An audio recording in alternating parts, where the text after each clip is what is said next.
कुछ ऐसे ग्रंथ भी थे जिनके रहस्य अगर आज हमें मिल जाते तो हमारी सोच और समझ बिल्कुल बदल जाती। अगर ऐसा ज्ञान जो संपूर्ण सृष्टि को समझाने की ताकत रखता है एक दिन समय के साथ खो जाए तो क्या होगा। सनातन धर्म हमेशा से ज्ञान का समुद्र रहा है।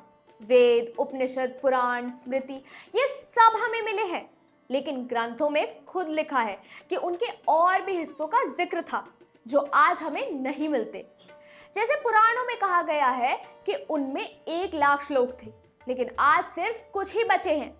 उपनिषदों की गिनती 200 से ज्यादा बताई गई, लेकिन वर्तमान में केवल 108 ही उपलब्ध हैं। और सोचिए, नालंदा और तक्षशिला जैसे महान विश्वविद्यालय जहां हजारों ग्रंथ थे, जब आक्रमण के दौरान वे पुस्तकालय जला दिए गए तो साथ ही साथ ज्ञान का भंडार भी जलकर खत्म हो गया। कुछ ज्ञान प्राकृतिक आपदाओं से मिट गए और कुछ ऐसे थे जो सिर्फ गुरु शिष्य परंपरा में दिए जाते थे, इसलिए ग्रंथों को छुपाया भी गया।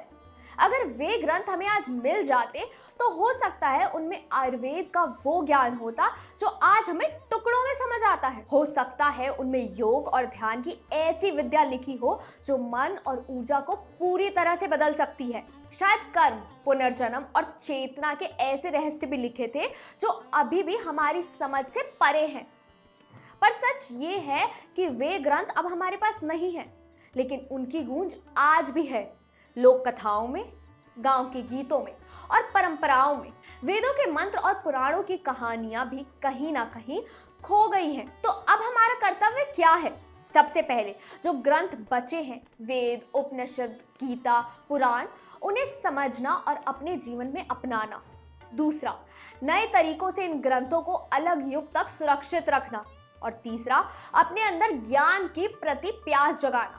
याद रखिए, सनातन धर्म का मूल हमेशा एक ही रहा है, सत्यम शिवम सुंदरम। जो ज्ञान बचा है वो भी अनंत है। अगर एक दिन वे विलुप्त ग्रंथ हमें वापस मिल जाएं, तो क्या मानव समाज उन्हें समझने और अपनाने के लिए तैयार होगा? आपकी इस बारे में क्या सोच है? कमेंट में जरूर बताइए।